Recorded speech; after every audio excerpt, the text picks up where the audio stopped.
dummy. Hi, dummies. How you doing? Let's just say I'm your best friend in the whole world. I've been thinking about this since yesterday, and I'll tell you why. Okay. You live in Stillwater. I live in Lake Elmo. I can't use my arms. I've had a medical incident. I don't know. I fell down in the ice, broke both of my arms. I live on a corner lot. I need somebody to shovel my snow for me. Can you come over and do that for me? And you're please? my best friend? I'm your best friend in the whole wide world. Absolutely. And Absolutely. while you're out there toiling away, I'm going to come to the window and I'm going to ask you to come up, and I'm going to say, oh, by the way, that house kitty corner from us, that other corner lot, I usually shovel theirs too. Can you do that for me? Okay, now you're pushing it, but okay, I'll do that. Now what? I'm just I feel wondering. like this is going to escalate. Well, of course it is. Okay. And when do you start saying no? Well, what's the next thing you're going to ask? Exactly. It's going to be shovel related in this case. I mean, I would do that. I would. If for my best friend, I would do that. But here's the problem is that it's just like we talked about last pod. When you start lending money and the person keeps asking for more and more and more and more, I mean, at some point you have to say, no, I think I'm good. I shoveled 2 corner lots. Here's my situation. When we moved up here, I hired a friend who runs a lawn care and plowing business to plow my snow for me. We had a couple really bad winters, and I was low on the list of people he'd get to, right? And my driveway would get so bad that we couldn't get out of the driveway. So I solved this by buying another truck, putting a plow on it, and plowing my own driveway. And I did that, Amy, because plowing, it causes a lot of wear and tear on your truck. And I don't want the truck, my main truck, I want to drive it till the day I die. Okay. So I don't want to put a plow on it. So you have to get another truck to do this. Right. And so I did that, and I got a plow, and I started plowing my driveway. I have 2 places here. And then my mom decided she's not going to go south anymore. So then I start doing her driveway. That's fine. It's just me and Mom. And then my dad last summer bought a place close by, and then he goes to Maui every winter, but they're working on his place all winter, so I have to go over and plow his place. And then my friend Mike, who I help him farming in the spring and during harvest. He has recently been to the hospital and had stents put in his neck. Ooh. And he's in really tough shape. So, and he has 2 farm places. So now I plow both of his farm places. And yesterday when I was doing his place, he called and said, oh, by the way, I also plow a farmer down the road, his place. Can you go over this? So, Amy, I'm doing my 2 places, my mom's, that's 3, my dad's 4, and 2 of Mike's places. 6, and then his neighbor's 7. And I'm not done plowing. How long? It stopped. Okay, I really want to know. How long does that take? Well, I started yesterday morning. I knocked out part of mine and my mom's and my dad's. Okay. So I had 2.5 done. In the afternoon, I knocked out both of Mike's and his neighbor's and a little bit more of mine. And then this afternoon, I'm going to finish mine. 2 days? Yeah. About 5-6 inches. Okay, let's go back to your original question. Are any of these people your best friends? Mike is a good friend of mine, and he's the kind of friend where no matter what I need, if I call him, he will be right there. I have totally 2 of those, get that. Yeah, I have 2 of those friends up here, and I would do anything for those guys. And are they people you met after you moved? One of them I've known since the night he was conceived. Oh my gosh. He's a good guy. And Mike, actually, when I lived in the Twin Cities, Mike rented one of my houses here. And so he was a tenant, and that's how I got to know him. Okay. So this is the first time I've ever seen an aerial photograph of where you live. Yeah. And then I looked it up in the map. It is literally in the middle of nowhere. Yeah. How did you even end up there? It's been in my family since the 20s, or actually the teens. All that land. Yeah, and then there's about 1,000 acres to the west of me that's also still family property. Wow. Yeah. But there's more buildings because you showed me where your house is on this satellite view. Yeah. And then where you are sitting right now, the Right. studio, right? Right. But there's other buildings. Are those yours too? There's a machine shed that's 50 by 100. Oh, an that's old the pole barn like looking thing I saw. Okay. big dairy barn, a house, a building we call the hen house. I call it the cylinder shed because that's where my snowmobiles and dirt bikes and stuff go. And then the hog house I've turned into a shop, and I've completely remodeled it, so now it's a really fancy, cool shop. Wow. And then there's a granary that one houses mice, and a 3-car garage that's the detached. mice live there rent free, right? Yeah. Yep. Right. And they don't need their driveways plowed. No. That's good.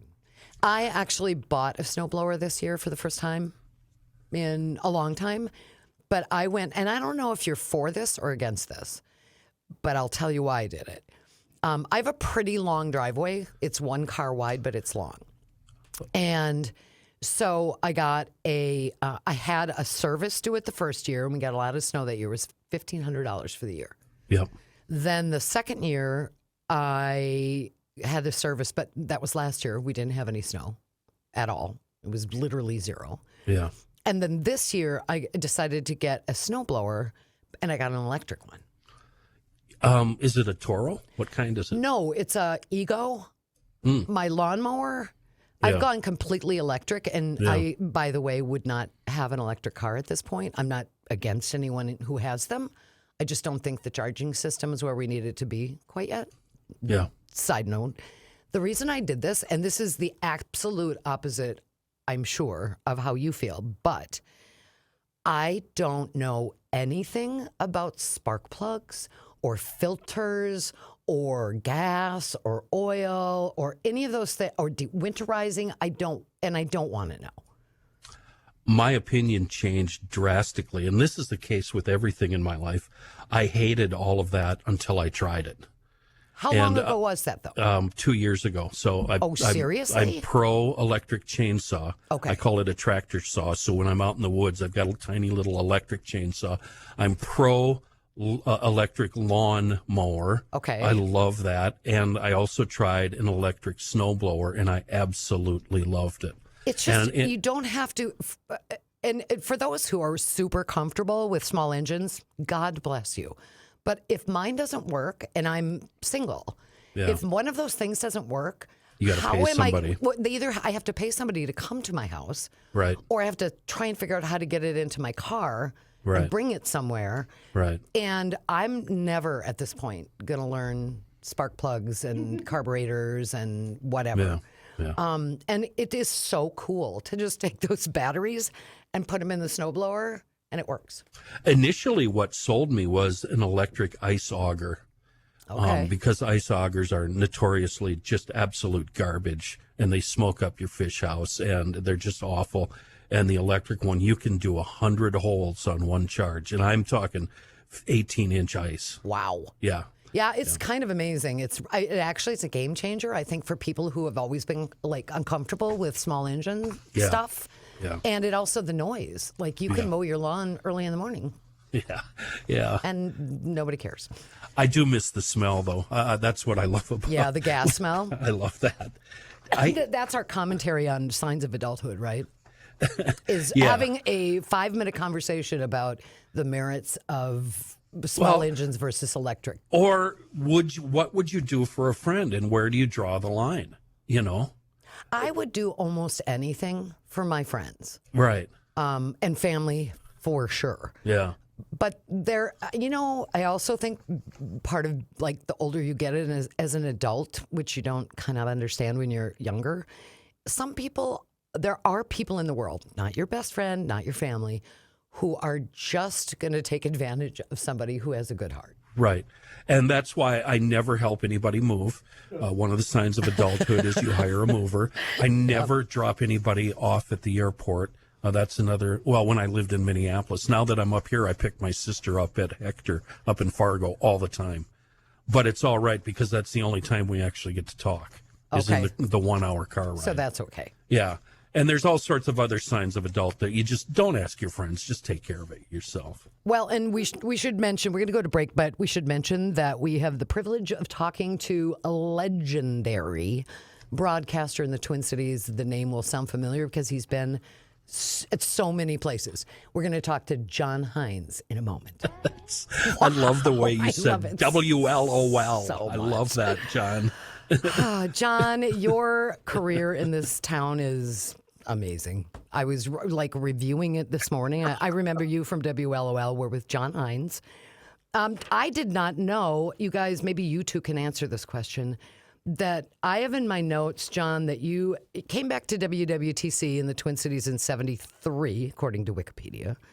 But then you were at 15, the music station. Say it. Do it the way you did it on the air. 1500 KSTP, 1500 the music station. The music station. 1500 the music. That makes more sense. Hired me to come and do the late nights. Then he left, and through a series of interesting events, I segued into the morning show with Charlie Bush for a few years before I left the radio and I hosted Twin Cities Today when Stephen Sharon first left. The first time. Yeah. Yes. And I hosted that for a couple of years. I got tired of putting on a tie and makeup every day and thought I can go back to radio, and it paid much better. And that's how I ended up joining up with Bob Berglund at WLOL. And when you listen to that audio we just heard, honestly, what goes through your mind? Well, how does that feel to hear that all these years later? Well,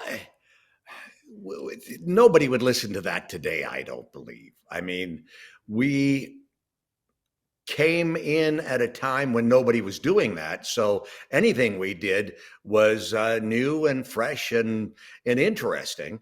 And under great management and great ownership at the time, we were allowed to do virtually anything we wanted. We could do instant contests.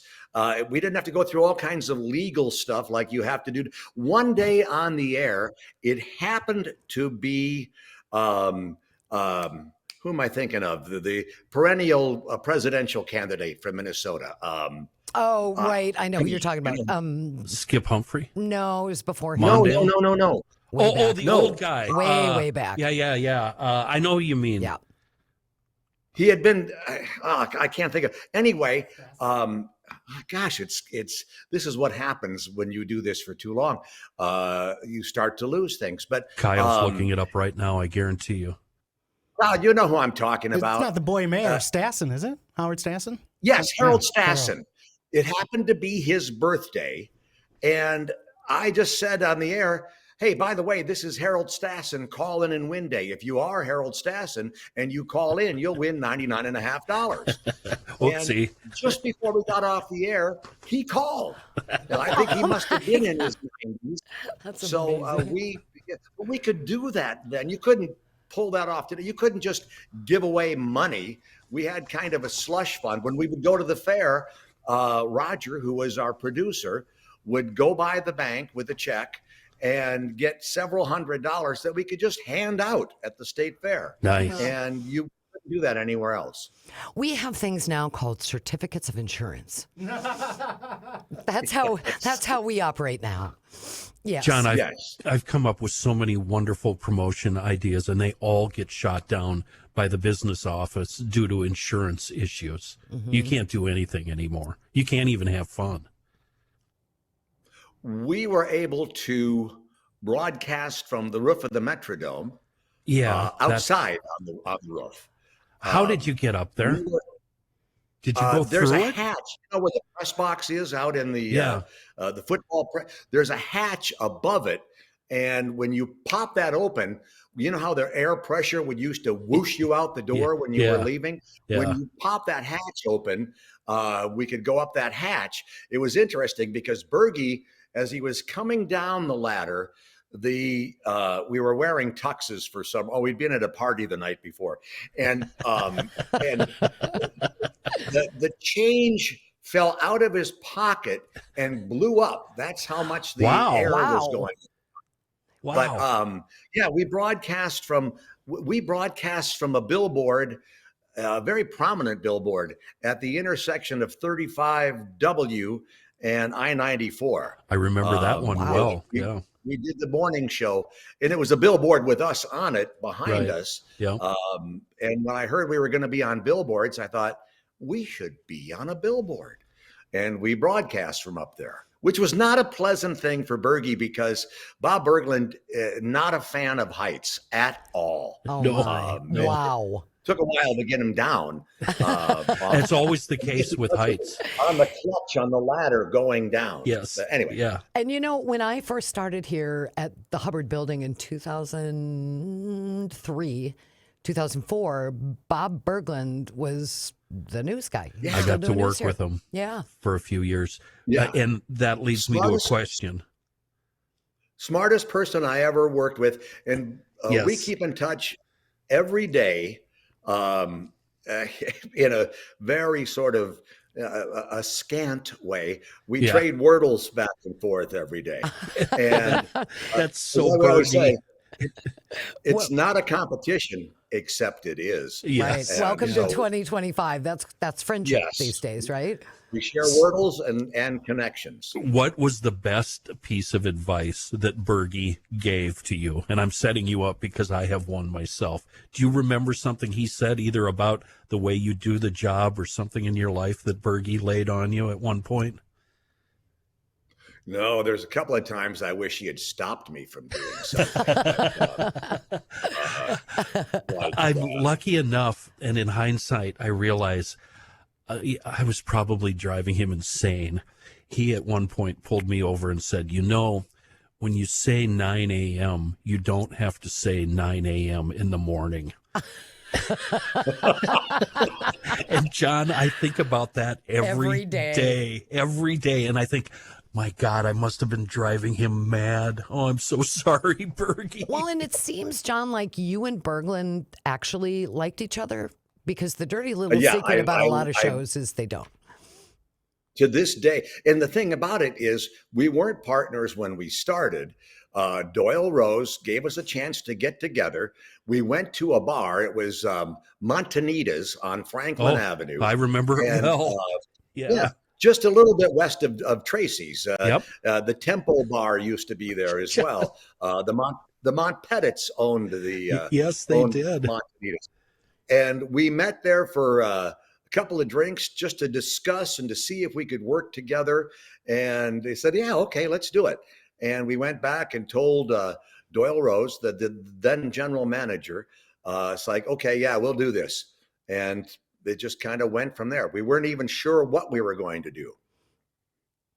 Montanitas, they used to have a happy hour where you could eat free tacos.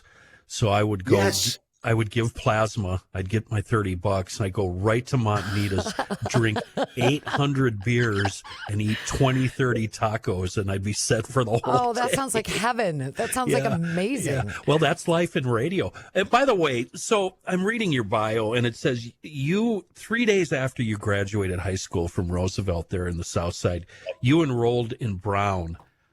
So you knew as a high school kid that you wanted to do radio.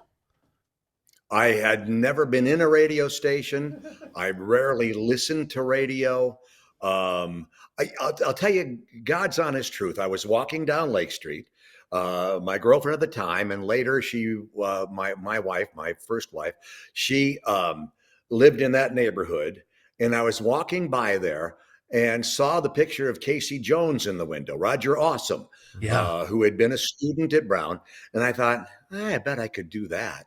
So I went in and applied. I was still a junior in high school. They wanted me to start right away. And I thought, well, shouldn't I graduate high school first? And so I did. But then I went back there and I just thought I could not have gone to college. I didn't have college it's a self-discipline thing. Yeah. And Totally. I did not have that. And at Brown, if you were late a couple of times, they would kick you out. Right. They were trying to run a business-like atmosphere. Yeah. Back in the day, we wore ties to school, for goodness sakes. Yeah. Right. They eventually went away from that. But yeah, and at the time, I don't know if it was at the time or maybe later, Bergie had been an instructor there. Small world. Yeah. Oh my Yeah. gosh. Well, and I know Kenny went Yeah, to I Brown, did. right? In Yep. 83. The new Brown that was over on Lake in Hiawatha. Oh, okay. Okay. Not the And I one went next to to the Poodle Club. yeah, I went to the original. I Yes. think I went to the same one you did, John. That Yeah, on era. 32nd and Lake. Yep, exactly. And there was What I McDonald's later- across. 32nd.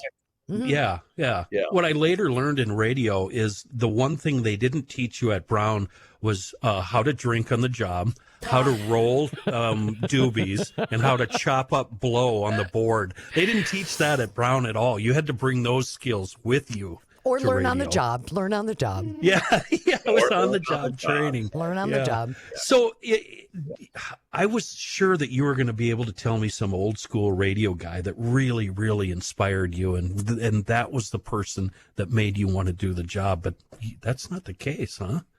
No, it really wasn't. And maybe that was good because I didn't have any preconceived notions or any ideas. I was willing to go after finishing Brown, willing to go to Central Illinois for 13 months, 3 weeks, 4 days, and 37 minutes. Not that you were counting. And then got that job that back at WWTC in 1973. I did the same as you, John. Kenny says I could have skipped it, but I went to Mankato, then Fresno, California. So I did the Well, same journey. But Mankato would be great. Fresno would be great. Bloomington Normal is where I was. Normal, Illinois. Yep. Illinois State is located in Normal, and Bloomington was the home of State Farm Insurance. I think still is. That sounds exciting. Very. That's But why- then you got back in, what did you say, 13 months? You came back to the Twin Yes. Cities from there? Wow.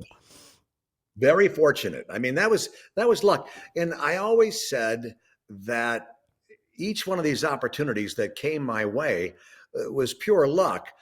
But part of it is, and I think Martin Scorsese said this regarding the color of money, playing nine ball. Are you familiar with nine ball? Yeah. Kenny, it's the diamond rack, where you and you sink the nine to win after playing in combat. Anyway, the game is largely luck, but sometimes the skill comes in creating the luck. Right. And once I got into each of these lucky opportunities, I was able to pull it off. So that was brings good. me, John, to transitioning from K102 and then into talk and then finally to CCO. How did you like going from, and I'm sorry to tell you this, but I've been in talk my whole life, we always used to make fun of morning radio guys because we said they always used their AM material because they could always fall back on music, right? That's how we justified we were better than you guys. How was it for you going from having music to relying on nothing like that and just talking for a whole hour? Do you like that transition? It was good if it was something in which I was interested. And, I had a chance along the way after spending a couple of years at CCO. I had the chance to fill in occasionally on the morning show. And the morning show, which Dave Lee was just great at, but it was very much like music radio because everything just went bang, bang, bang, bang. News and traffic every 10 minutes or whatever, traffic and weather every 10 minutes, and news at the top and the bottom and all the other features that were a part of it. So I was just, the guy. It was like the disc jockey, only sorting it out. But for talk radio, and not having to do like a political talk, although there were times politics was a part of it. It was a lot of a feature. And I think, I had a chance to work with Kyle Sheely, who produces here with you guys, but Kyle made it, I think we created very much a magazine. It's kind of like an audio version of CBS Sunday Morning, only it would be an author, it would be an artist. We had the headliner from Acme Comedy every Thursday morning. It was great. I mean, so It was, and nothing ever lasted more than 10 to 12 minutes. It was always kind of funny when they would be auditioning somebody on the air and somebody would come in who didn't know anything about doing talk radio. And they would have like 4 or 5 pages of notes and they'd blow through it all in the first 15 minutes. Yes. Yes. Okay, now what? It's really hard to warn people how quickly you're going to burn through those words. You know, You don't get paid by you don't get paid by the word. Talk slower. that's right. Much slower. Early, we have to take a break, but early in my career, I was working at 1500 up in Maplewood. Lurtsema came in to fill in for the morning show.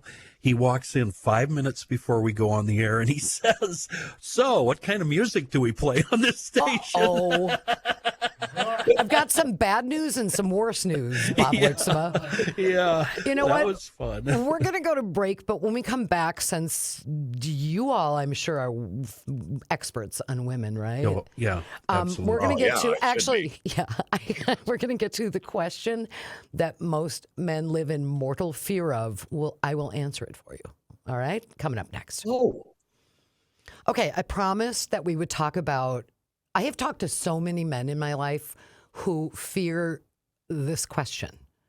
Let me lay this out for you. Okay. Somebody wrote this story, but Good luck, John. you're gonna recognize this. Okay? Remember, John, we're a team. Yep, you're a team. You're a team. Okay. So this guy is writing in and he says this. This morning, my wife was getting dressed to go speak at a career panel. She was panicking about what to wear, so she put on a white blazer, but then she stopped and thought it looked too ostentatious. She then realized she didn't really have anything else except a gray blazer and black dress pants. When she came downstairs to show me her outfit, I enthusiastically told her that she looked good, but she said the pants and blazer didn't match, and she went back upstairs. Then, when she came back downstairs, I tried to compliment her again, and she asked me not to lie to her. Yeah. Then Yeah. I made her a coffee, and she started to leave. And when she was walking out the door, I said, "Remember, they're there for what you say, not for how you look." Oh. And she stared at me like I cut her with a knife. Oh. And as she got in the car, she said, "Geez, I didn't think I looked that bad." Help. Well, you've married a psycho, but we all have. But I was just going to say, You're right? all psycho. Right? I mean, I'm going to guess, John, you've been married once or twice. 3 times a lady. Kenny, you've been married for 80 years. 80 years. Yeah, yeah. You probably also know other women that maybe you've dated in the past that have asked you, "How do I look?" Right? Yeah. mm-hmm. Here's the answer to this question from me. I mean, Kenny, when that happens, does your wife, let's say she doesn't do it now, but historically, has she asked you this question? Yes, she has. And how'd it go? I always, I don't know what I do. I either lie or I tell the truth, depending on how she looks. But according to me, she always looks good. Right. And how does she respond to that? I don't know. She's wishy-washy. She doesn't know. Okay. My complaint is I always complain because she has ample bosoms, so the shirt isn't small enough, honey. So when I bring like free T-shirts home, I bring her medium-sized T-shirts that obviously don't fit. That's gross. No, that's awesome. and off topic, but whatever. And John, have you ever wrestled with this question before? Yeah, but I've never had a problem because anybody who I was ever attached to, married or otherwise, always had great taste. My current partner, we've been together for a couple of years now, retired professor who was in front of classrooms, all of the time, and always just knew how to dress, and the same thing going out. So the thing that is troubling is when she comes and says, "What do you think of this?" I said, "I think that looks great." Yeah. And then she goes and changes. Like, did you think I was lying to Right, you? exactly my point. Yeah. Because the Otherwise, question don't is, ask. the question's a setup. Yeah. I mean, I'm a woman. You all are guys. Kyle, I'm including the producer here. You cannot win this question. Ever. Here's what you say, John. You got it exactly right. You look at them and you say, "You look absolutely amazing," and then you stop talking.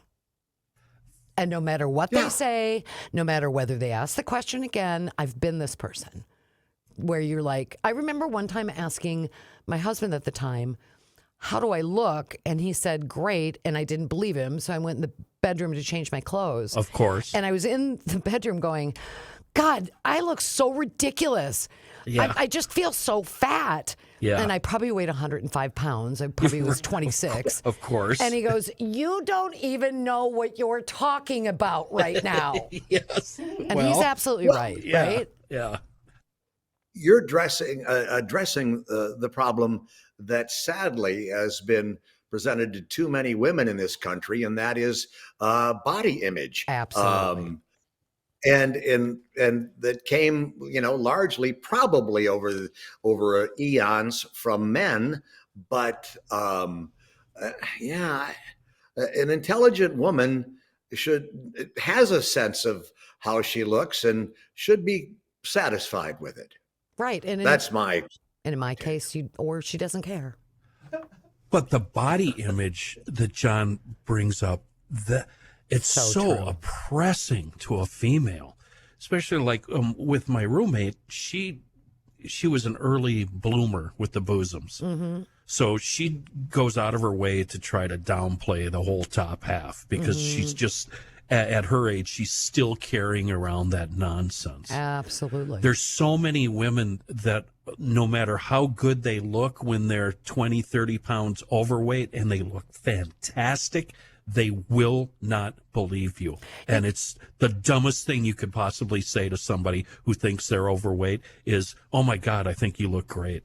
And the thing about it is, I feel like we're at the very beginning of it changing, but I feel like it's starting to change. And when you really see it is when you watch, I've been watching a lot of older like TV shows from back in the day. I mean, back in the day, like 70s, 60s, 70s, 60s, 70s, 80s. Yeah. Everybody is skinny. Right. Everybody is white. Yeah. And everybody is beautiful. Right. And same with the commercials, the old commercials, all that stuff. And nowadays you're starting to see more people with all different body types, Especially on commercials. Yeah, absolutely. Right? You TV think back in the commercials. 70s, Yeah. if you didn't have long, flowing, gorgeous locks, Farrah Fawcett. exactly, all the shampoo commercials, and everybody was gorgeous. And it feels like it was more aimed at women and has been than men. But I think you're right. I think that's a big part of it. But I also think the question's a bit of a setup, right? Absolutely. Yeah. You can't answer that any other way. And John, if you're sincere, which I could see that in your face, you look amazing. If she can't accept that, then it's like many of us, then she probably has other demons to deal with. Yes, it's the same way when somebody has prepared a meal. How do you like it? What do you think of it? Absolutely. The best answer is, should I make it again? And it's like, yeah, okay, yes, please do. This was great. The same thing. It's like, yes, if you can wear that again, and trust me on it. I guess don't ask me if you're not going to trust me. I know every man. I know every man has always felt that way. Like, why are you asking when you don't accept my answer, right? Yes.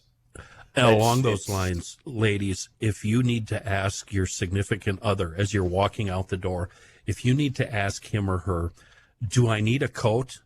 You need a coat. Just if you're going to ask the question, bring the coat. Because no matter what I say, it's going to be wrong. And then when we get there and it's 11 o'clock and it's now 55 degrees, you're going to be pissed off at me because I said you probably don't. So just bring a coat, okay? Just have do a it. coat ready. Yeah. And don't ask me to carry your purse. Well, yeah. And that is the thing too, where I live now, and it's probably not a secret that I no longer live in the Twin Cities, but you can be outside and it is hotter than the hinges of purgatory.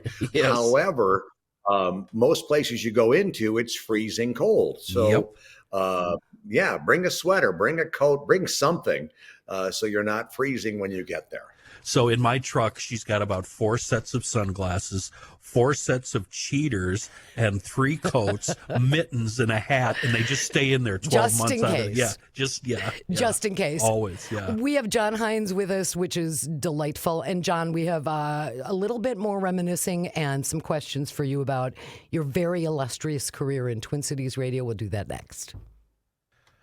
Okay, so we're back, and John, I have 2 questions for you before we get out of here. What would it take?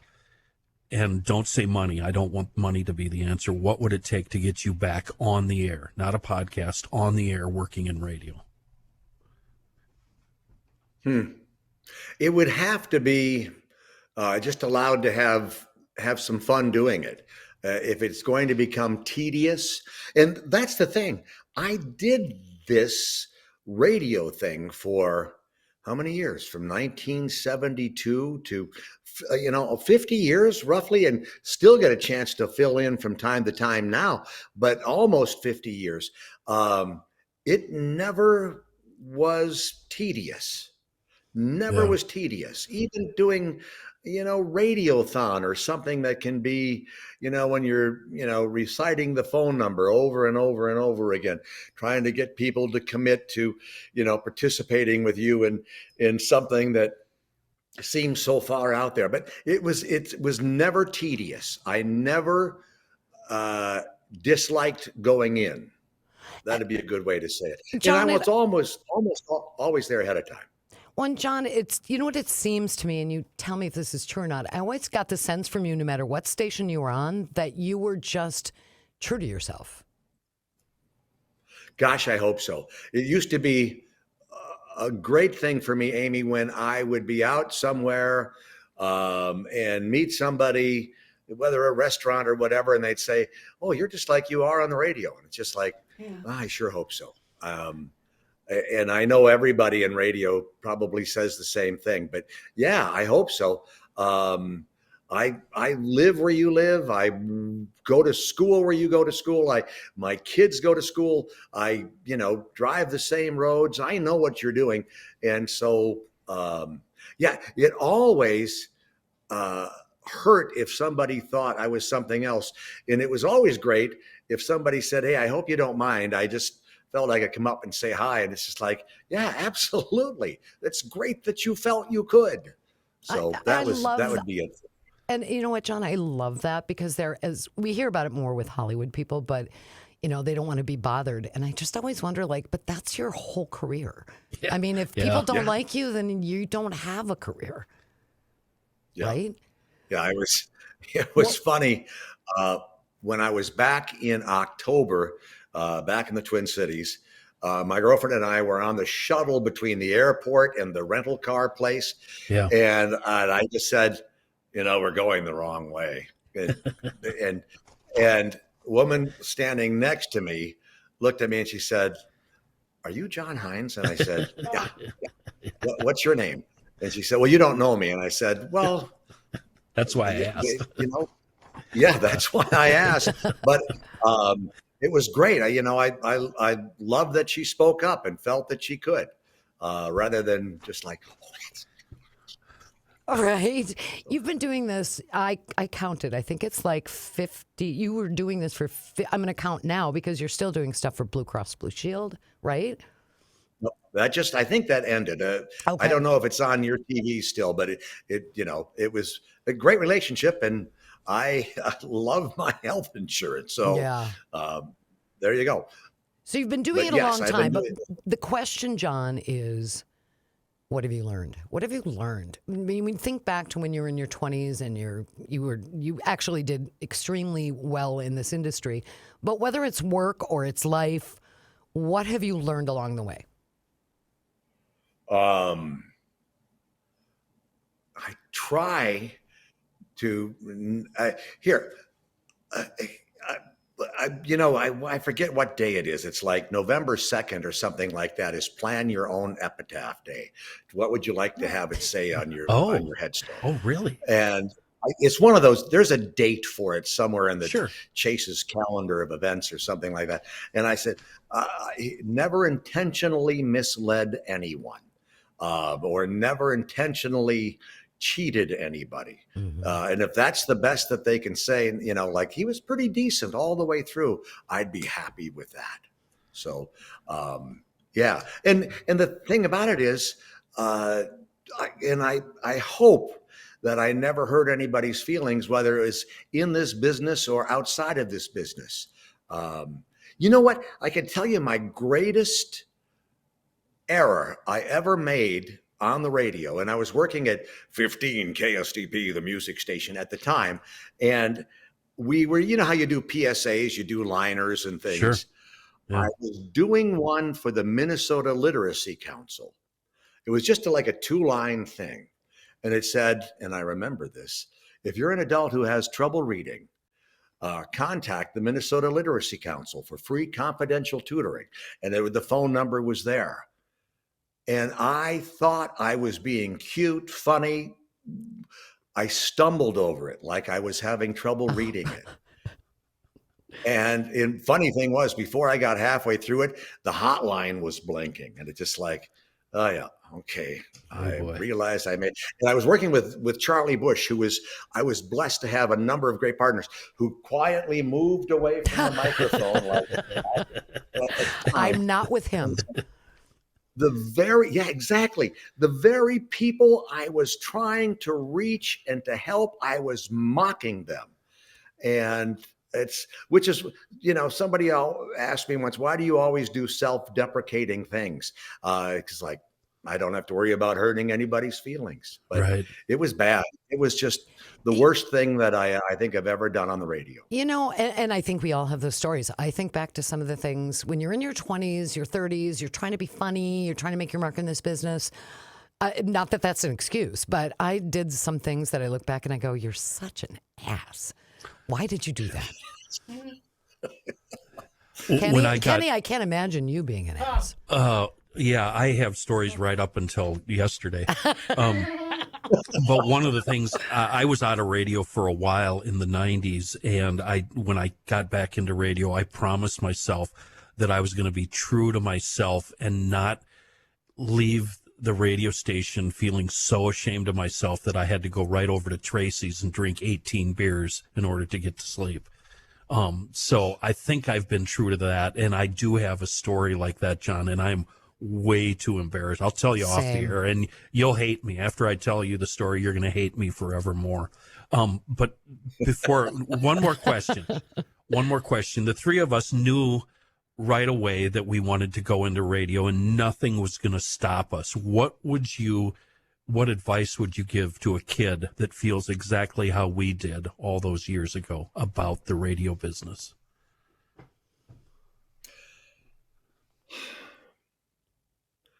You have to be willing to start at a point where it's not going to be rewarding, at least financially.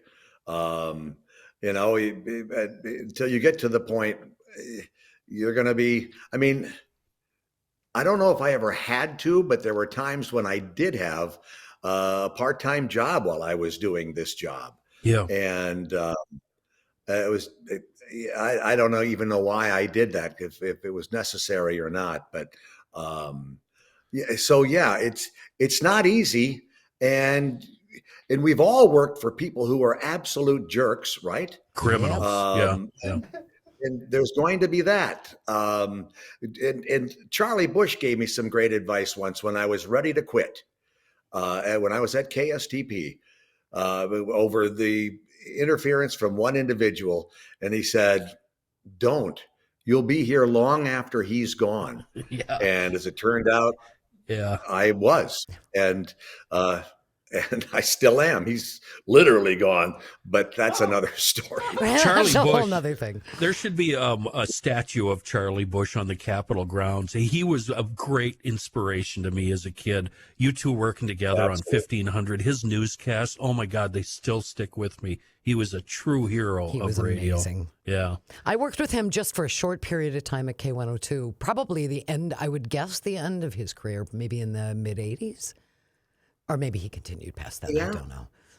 But you know what, John, it sounds to me like you have, I wondered when I was looking at whatever it is, 53 years of a career that, by the way, you didn't have one little stretch of success with WLOL. You had many. Yeah. And it sounds like you would just, you know what, maybe this business was just meant for you because you were true to yourself and you were just always John Hines, and that was good enough. Yeah, I hope it was. Thank you. That's very nice of you to say that. Yeah. But I used to say I'm just doing this till I find something I'm good at. One final see. story. My mom, when I was in radio early on, I would come home occasionally from Mankato, and she'd go, "I listened to this." And by the way, you could get my station at her home. She'd go, "I listen in the morning," and I did mornings. "I listen in the morning to this John Hines guy. He's so funny." And I just looked at her like, "Are you serious right now?" Yeah, my friends used to ask me, "Do you know Tom Bernard?" Yeah, Like, Jesus, get away from me. I get up at 4 in the doing morning everything to I do can. a morning show. Oh, so you had my mom. You had her at hello, John. Thank you for joining us today. Well, that's good. And Amy, I don't know if you were you running it? Well, I worked a short stint at My Talk. I think I wasn't running it yet. That was when we Okay. had, I think, one female host who had a bunch of different Yes, I remember that. But I was not in Colleen charge. and the boys. Yes, Yes. absolutely. Yeah. You were one of the boys back in the day. I got to be one for a short time, and then I ended up getting back into a full-time gig. So. Which is where exactly you belonged, full time. Thanks, John, for being with us. It's been an absolute That was fun, pleasure. John. Thank you. Thank you. Fun for me.